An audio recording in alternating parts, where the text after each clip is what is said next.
이 세상은 하나님께서 만드셨습니다. 이러한 사실에 대해서 창세기 1장 1절은 이렇게 기록을 하고 있지요. 태초에 하나님이 천지를 창조하시니라. 아멘. 그렇습니다.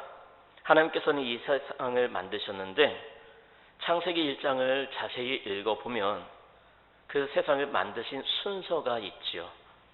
첫째 날에는 빛을 만드셨습니다.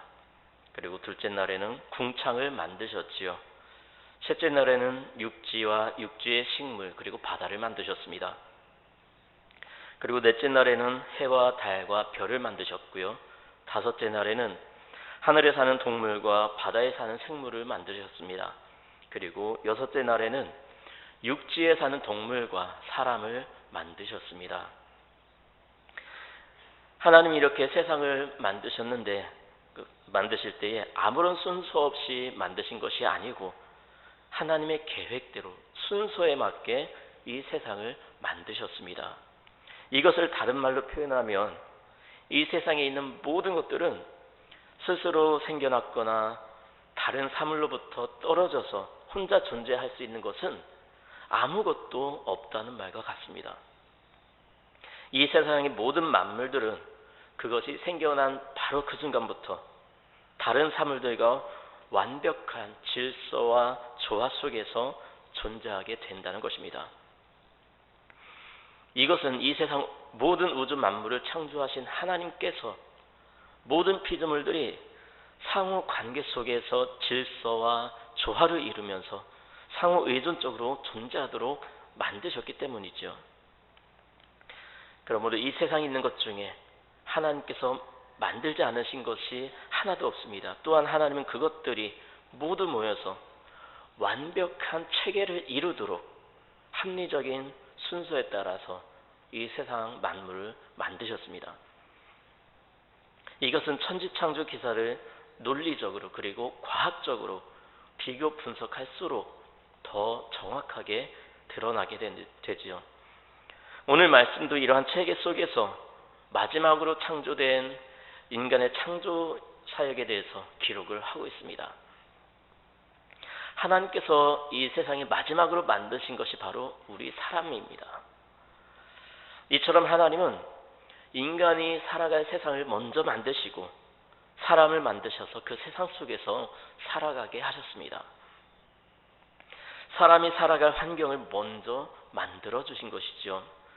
이렇게 하나님은 이 세상의 모든 것들을 만드실 때에 철저하게 하나님의 계획대로 하나님의 질서대로 만드셨습니다. 이렇게 우리는 하나님의 질서 속에 살아가게 된 것이죠. 하나님은 모든 계획 속에서 세상을 만드신 후에 사람을 만드셨습니다. 하나님께서 세상을 만드신 모든 과정은 결국 사람을 만드셔서 그 세상 속에서 살도록 하기 위한 작업이었죠.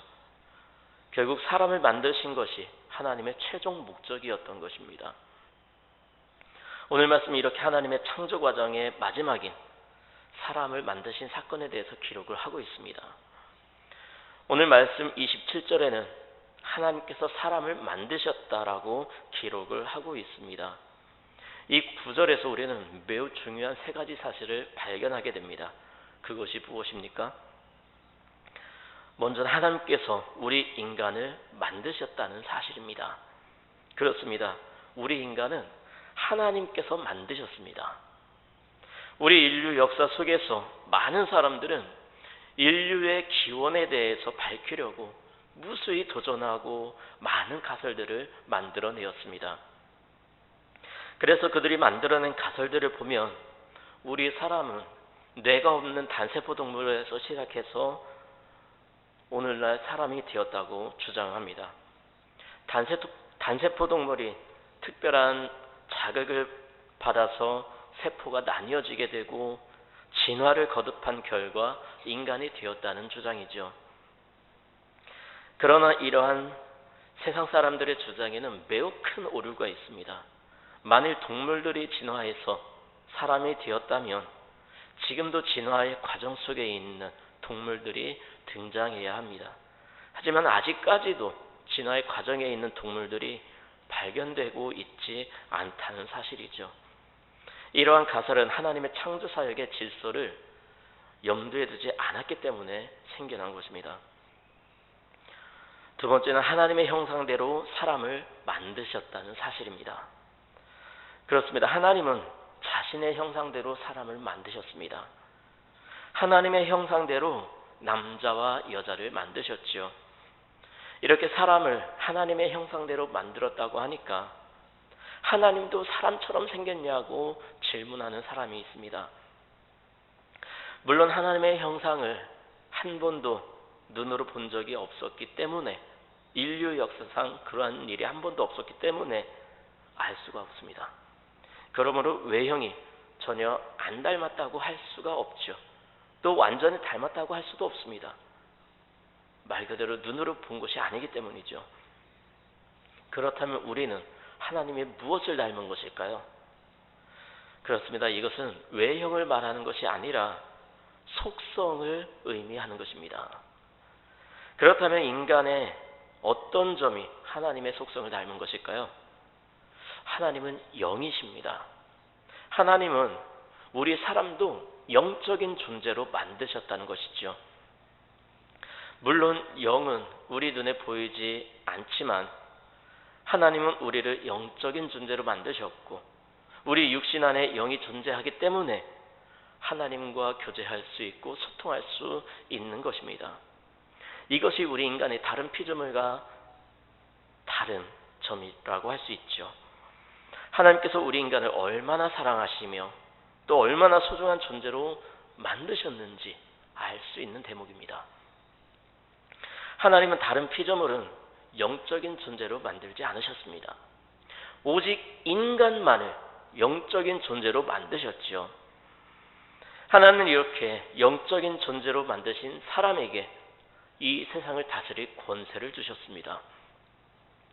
그런데 여기서 우리가 기억해야 할 것은, 하나님께서 나를 영적인 존재로 만드셨다는 것은 결국 다른 사람들도 영적인 존재로 만드셨다는 것을 의미하지요.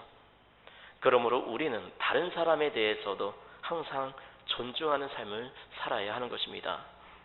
왜냐하면 하나님께서 나를 귀한 존재로 만드셨고 존귀한 자로 여기시는 것처럼 다른 사람들도 존귀한 자로 만드셨고 존귀한 존재로 여기시기 때문입니다. 그러므로 만일 다른 사람들을 무시하고 멸시한다면 그것은 곧 하나님을 무시하고 멸시하는 것과 마찬가지인 것이지요.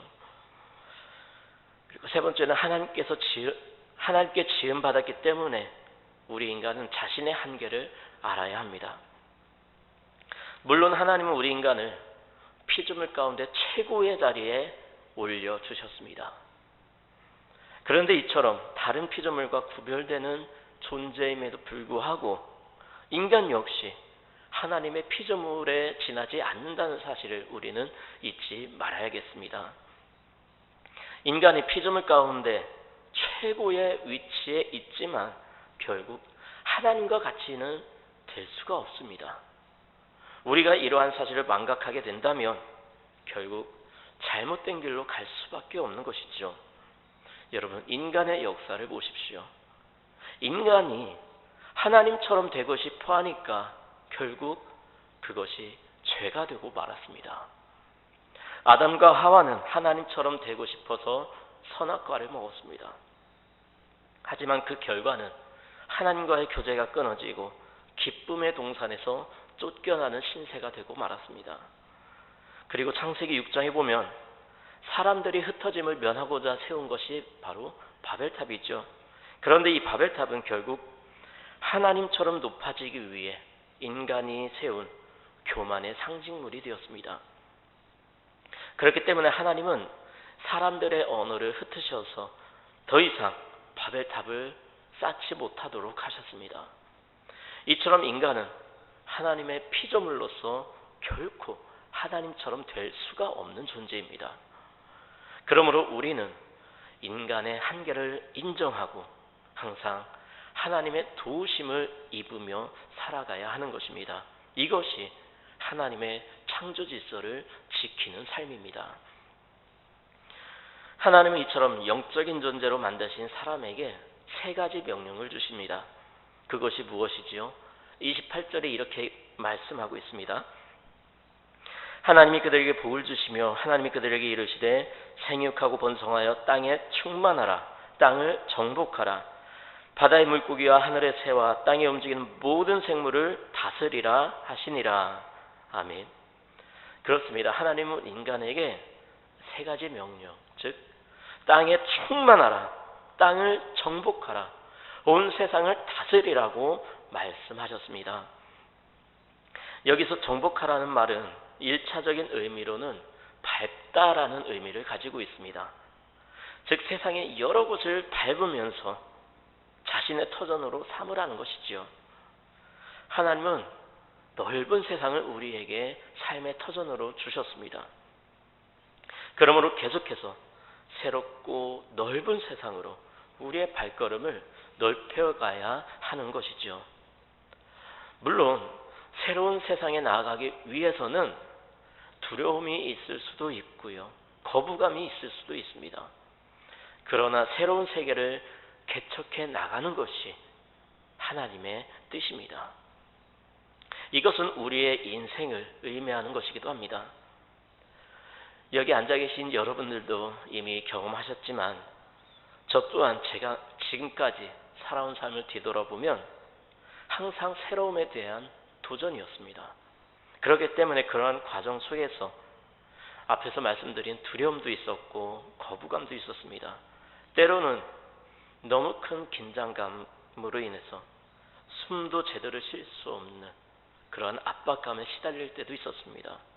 그러나 그 모든 과정을 지나온 지금 생각을 해보면 그 속에서 역사하시는 하나님의 손길이 있었고 하나님의 도우심으로 모든 과정들을 감당할 수가 있었습니다. 그리고 그러한 과정을 통해 하나님께서 삶의 지경을 이만큼 넓어지게 하셨지요. 하나님은 우리가 항상 새로운 세상을 향해 나가기를 원하십니다. 현재의 편안한 자리, 안정된 자리를 내려놓고 새로운 세계를 개척하기를 원하십니다. 여러분, 아브라함을 보십시오. 그는 75세에 하나님의 부르심을 받았습니다. 이제는 평안한 노년의 삶을 살아야 할 그때에 새로움을 향해 나아갔죠. 여러분, 신앙의 삶은 더 높은 곳을 향해 나아가는 삶입니다. 더 고상하고 더 고차원적인 세상을 향해 나아가는 것입니다. 물론 앞에서 말씀드린 대로 현재의 안정된 삶을 내려놓고 새로움을 찾아 나서는 것은 결코 쉬운 일이 아닙니다. 하지만 우리는 하나님께서 원하시는 더 깊은 신앙의 세계로 계속해서 나가야 하는 것입니다. 더 전진해야 하는 것이죠.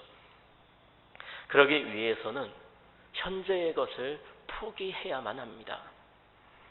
이처럼 하나님의 말씀에 순종하여 현재의 삶을 포기하고 나아갔을 때에 하나님은 아브라함에게 하셨던 자녀의 복을 허락하셨고 매우 큰 민족을 형성하게 하셨습니다. 또한 그 후손들이 오늘날 이 세계를 주도해가는 유대인이 된 것이지요. 이처럼 현재의 삶을 포기하고 새로운 세상을 향해 나아가는 것은 하나님께서 우리에게 주신 명령이고 그렇게 나아가는 것이 하나님의 뜻이기 때문에 우리는 더 깊은 그리고 새로운 신앙의 삶을 향해서 나아가야 하는 것입니다. 그리고 그러한 과정을 통해 하나님은 우리의 삶의 영역을 더욱 넓혀 주실 것입니다. 또 우리가 생각해 볼 또 다른 문제는 다스리라는 정확한 의미가 무엇인가 하는 것입니다. 여기서 다스리라는 말은 이 말을 사람들은 수세기 동안 오해했기 때문에 개발이라는 명분하에 무분별한 자연 환경 파괴를 일삼았고 또 미개인들 교화시킨다는 미명 아래 다른 민족들을 정복하고 탈취했습니다. 그러나 하나님께서 말씀하시는 다스림의 의미는 인간의 마음대로 자연을 지배하고 훼손해도 된다는 그러한 의미가 절대 아닙니다. 하나님은 인간을 만드시기 전에 이 세상 모든 만물들을 만드셨습니다. 이것을 다른 말로 표현하면 하나님께서 이 세상을 만드신 이유는 사람이 살아갈 환경을 만드신 것이지요. 그리고 그것들을 누리도록 하기 위해서 세상을 만드신 것입니다. 그러므로 인간이 자기 육신대로 하나님께서 만드신 이 세상을 파괴하면 안 되는 것입니다. 오히려 하나님께서 만드신 것이기 때문에 하나님께서 주시는 지혜를 가지고 자연을 보호하고 하나님의 창조 목적에 맞도록 가꾸어 가야 함을 의미하는 것입니다. 또한 하나님은 우리 인간에게 이 세상 모든 것을 다스리라고 말씀하셨습니다. 그것들을 섬기라고 말씀하지 않으셨다는 사실이죠. 그런데 우리 인간들은 하나님의 말씀에 무지해서 하나님께서 만드신 다스리라고 명령하신 것들을 오히려 신앙의 대상으로 삼고 그것들을 섬기고 있는 모습을 발견하게 됩니다. 물론 우리들은 하나님을 섬긴다고 모인 사람들입니다. 그런데 정작 우리의 삶을 살펴보면 하나님을 섬기면서도 동시에 세상을 섬기는 모습들을 발견하게 됩니다. 성경은 우리가 하나님보다 더 사랑하는 것들을 우상이라고 정의하고 있습니다. 창세기 3장 5절에 이렇게 말씀하고 있습니다. 너희가 그것을 먹는 날에는 너희 눈이 밝아져 하나님과 같이 되어 선악을 알 줄 하나님이 아심이니라. 여러분, 최초의 인간인 아담과 하와가 왜 선악과를 먹었을까요? 그 이유는 그들 마음 가운데에 하나님과 같이 되고 싶은 욕망이 가득했기 때문입니다. 뱀이 하와에게 무엇이라고 유혹을 하죠? 너희가 하나님처럼 될까봐 하나님께서 이 선악과를 먹지 못하게 하신 거야. 여러분, 이 말을 들은 아담과 하와는 마음이 흔들리고 말았습니다. 그리고 그들 마음 가운데에 하나님처럼 되고 싶은 욕망이 가득해져서 결국 선악과를 먹게 된 것이죠. 그들 마음 중심에 스스로 하나님이 되고자 하는 욕망이 가득했던 것입니다. 하나님의 자리에 스스로 앉기를 원했던 것이죠. 스스로 하나님이 되고자 했던 이 교만함이 결국 하나님과의 친밀한 관계를 무너뜨리고 말았습니다. 여러분, 하나님은 하나님의 자리에 다른 그 어떤 것도 올려놓는 것을 거부하십니다. 그것이 설령 나 자신이어도 안 되는 것이죠. 내가 내 삶의 주인이 되어서 내 뜻대로 살아가는 삶을 하나님은 결코 원하지 않으십니다. 성경은 하나님 자리를 대신하는 것을 우상이라고 말하고 있습니다. 이것은 물질이 될 수도 있고요, 자녀가 될 수도 있습니다. 또 나 자신이 될 수도 있습니다. 사실 아담과 하와는 창조주이신 하나님을 향한 믿음을 깨뜨리고 자기 자신이라는 우상을 섬겼기 때문에 하나님과의 관계가 깨져버렸고 하나님의 형상을 잃어버린 타락한 존재가 된 것입니다. 이 세상 모든 만물은 다 하나님께서 만드신 것들입니다. 우리 인간을 위해, 인간을 유익하도록 하기 위해 만드신 것이죠. 그렇기 때문에 우리는 그것들을 다스려야 하는 것입니다. 자기 자신도 다스릴 수 있어야 합니다. 우리의 믿음의 대상은 오직 이 세상을 만드신 하나님 한 분밖에 없음을 기억하시기 바랍니다. 이처럼 하나님의 명령대로 사는 것이 하나님께서 세우신 질서를 지키는 삶입니다. 그런데 이처럼 하나님은 인간에게 삶의 질서도 가르쳐 주셨습니다. 자신의 맡은 바 책임을 다하기 위해서 열심히 사는 모습은 참 보기에 좋지요. 특별히 자기의 본분을 완수하기 위해서 헌신적으로 일하는 태도는 더욱 그렇습니다. 그래서 인간사를 살펴보면 마땅히 자신이 해야 할 임무에 충실했던 사람들을 존경해왔고 그런 사람들이 이름을 남겼습니다. 그런데 이와 같이 삶의 자세가 생존만을 위한 수단으로 전락할 때는 문제가 생겼습니다. 다시 말해서 열심히 일하는 태도가 개인의 삶의 유지만을 위한 것이 되어버릴 때에 이 세상은 마치 생존을 위한 전쟁터와 같아지는 것입니다. 그리고 이처럼 생존만을 위한 삶이 될 때 결국 자연의 공동체에는 삶을 위한 투쟁만이 남아서 생존을 위한 피 흘림이 계속될 수밖에 없는 것이죠. 성경은 창조 때부터 생존을 위한 수단에 대해서 지극히 간략하게 선포하고 있습니다. 그것은 인간의 육체적 생존을 위해서 채소와 열매 맺는 나무를 식물로 주셨다는 내용입니다. 그리고 모든 동물들에게도 푸른 풀을 그들의 식물로 주셨다는 것입니다. 이러한 내용의 말씀을 보았을 때에 인간과 짐승에 주어진 음식물에는 살상으로 인한 피 흘림이 없었다는 사실을 발견하게 됩니다.